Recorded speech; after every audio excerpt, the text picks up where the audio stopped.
ओम प्रियंगु कलिका श्यामं रूपेण प्रतिमं बुधं सौम्यं सौम्य गुणोपेतं तं बुद्धं प्रणमाम्यहम्।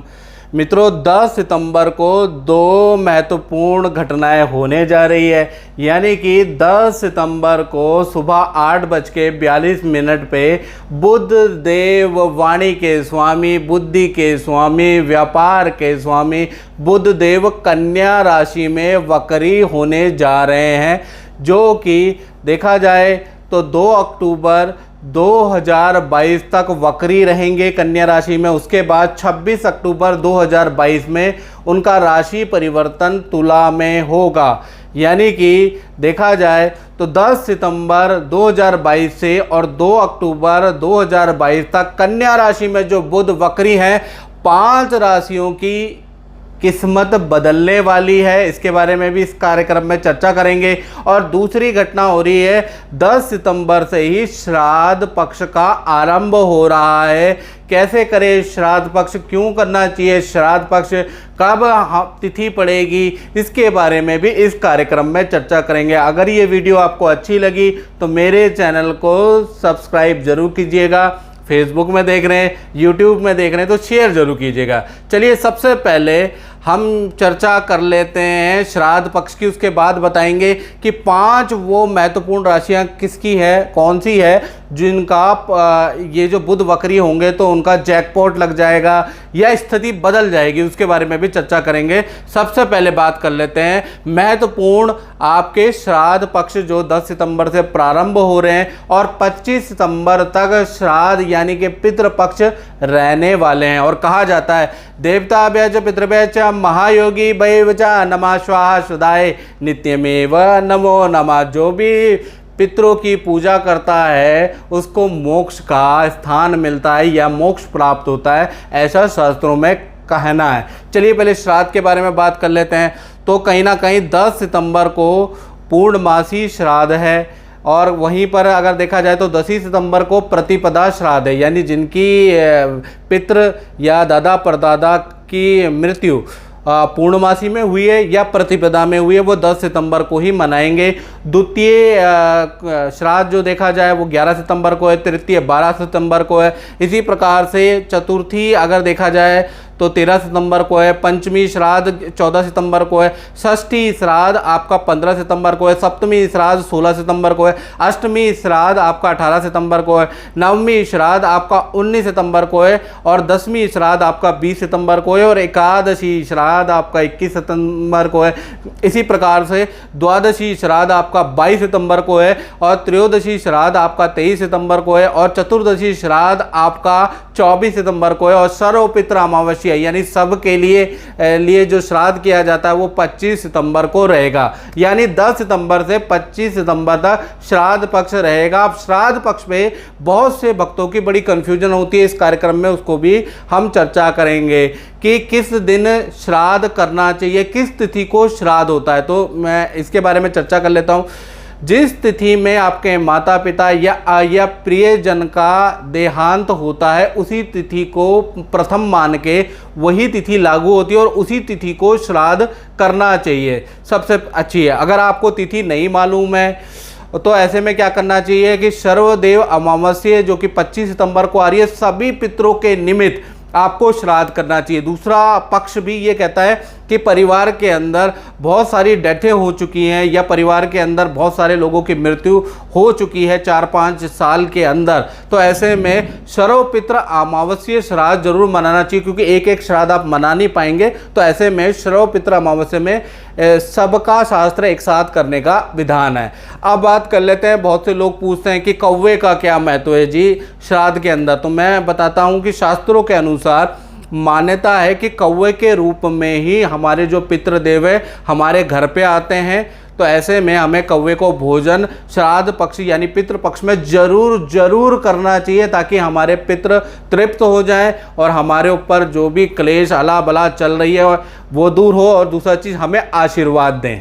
और दूसरी चीज़ देखा जाए तो कुंडली यानी लगन कुंडली के अनुसार सूर्य और शनि, ये ध्यान से सुन लीजिएगा, सूर्य और शनि यदि आपकी कुंडली में एक साथ बैठे हैं या सूर्य की स्थिति कुंडली के अंदर कमज़ोर होती है, सूर्य वीक हैं, सूर्य राहु के साथ में बैठे हैं, सूर्य केतु के साथ में बैठे हैं, सूर्य अगर आपके वीक हैं तो पितृदोष की संभावनाएं आपके ऊपर बहुत अधिक हो जाती है। जब भी सूर्य और शनि के साथ बैठता है, सूर्य की स्थिति कमज़ोर होती है, क्योंकि सूर्य कुल उन्नति का कारक होता है। तो ऐसे में कहीं ना कहीं पितृदोष की संभावना ज़्यादा होती है। तो ऐसे जातक को श्राद्ध जरूर करना चाहिए। साथ ही साथ यदि एक संकेत और बताता हूँ कि माताएं बहना, आप लोग पूजा पाठ बहुत कराते हैं या आप ज्योतिषीय सलाह भी बहुतों से लोग लेते हैं या भागवत भी आपने कराई है, उसके बाद भी आपके या मंदिरों के दर्शन, तीर्थ के दर्शन आप लोग करते हैं, उसके बावजूद भी घर के अंदर परेशानी बनी रहती है, धन में वृद्धि नहीं हो रही है,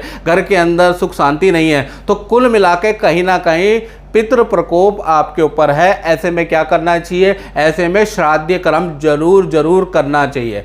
चलिए अब बात कर लेते हैं कि श्राद्ध कैसे करें। सबसे पहली बात, इसके दो विभाग है। पहला तो मैं बताना चाहूँगा, ब्रह्म पुराण के अनुसार ऐसे में ब्राह्मण को घर में बुलवा कर उनसे मंत्रोच्चारण करा के तर्पण और पिंड दान दे के पितरों को कह लीजिए कि श्राद्ध किए जाते हैं, जिससे कि हमारे पितृ कहीं ना कहीं संतुष्ट होते हैं। तो पहली विधि क्या है? ब्रह्म पुराण के अनुसार योग्य ब्राह्मण को बुलाकर आप कहीं ना कहीं श्राद्ध कराएं। दूसरा कि आपको स्वयं कैसे करना है। जैसे आप देश विदेश में बैठे हैं, अब ऐसे में आप स्वयं करना चाहते हैं, यह आपकी भाव है पितरों के प्रति, तो आप स्वयं करना चाहते हैं, तो ऐसे में कुछ सामग्री आपको रखनी चाहिए जो मैं बताना चाहूँगा। सबसे पहली चीज़ आपको क्या करना है, सामग्री आप नोट कर लीजिए। पहला चीज़ सर्प और सर्पणी, यानी कि सांप नाग नागिन का एक जोड़ा आपके पास होना चाहिए। काले तिल होने चाहिए, सफ़ेद वस्त्र होने चाहिए, 11 सुपारी आप रख लीजिए, दूध आपको रखना है, जल अपने पास रखना है और कुशा आपको अपने पास रखनी है। कुशा घास जो मिल जाती है उसको तोड़ के आप लाइएगा और अपने पास रखिएगा।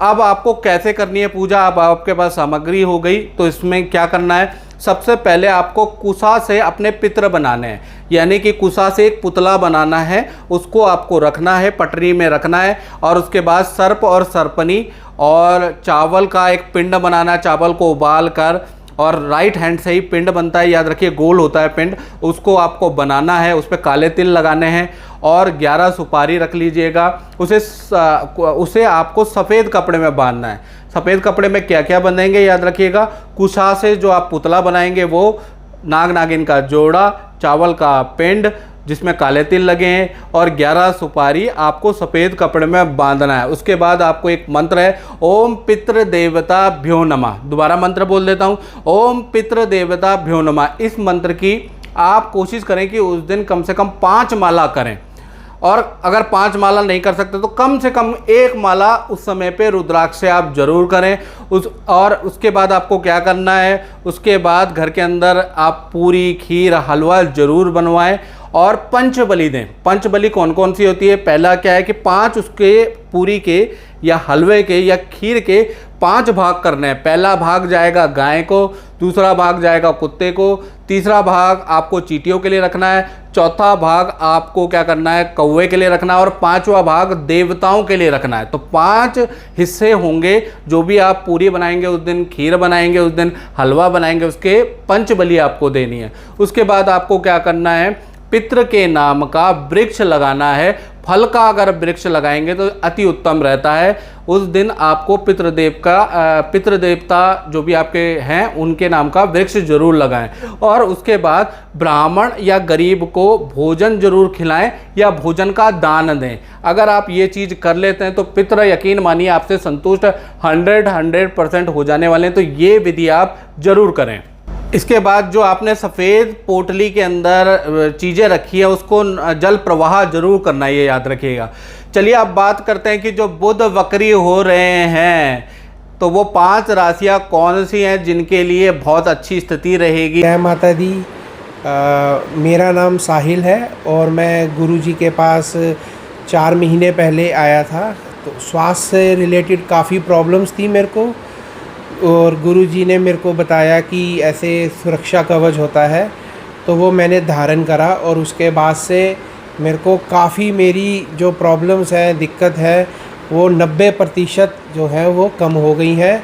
और कम क्या है, मतलब फ़िलहाल मैं ये कह सकता हूँ कि ये सुरक्षा कवच पहनने के बाद मुझे काफ़ी रिलीफ है। जय माता दी। तो पहली राशि है मिथुन राशि। तो मिथुन राशि का बुध वक्री होने से क्या होगा, काम में परिवर्तन होगा, काम में आपको चेंज दिखाई देगा। साथ ही साथ काम संबंधी, नौकरी बिजनेस संबंधी आपको कोई ना कोई खुशखबरी जरूर मिलेगी। आपके काम के अंदर स्थितियां बदल जाएंगी, याद रखिएगा। दूसरी राशि है कर्क राशि। तो कर्क राशि का देखा जाए तो रुका हुआ धन इनको मिल सकता है, या इस समय पे आप जो इन्वेस्टमेंट करेंगे उससे आपको अच्छा खासा धन लाभ बनेगा। साथ ही साथ नदी पहाड़ों की यात्रा, तीर्थ की यात्रा भी आपकी होगी। तीसरी राशि है कन्या राशि। तो कन्या राशि को बुध वक्री से बहुत अच्छा लाभ मिलेगा।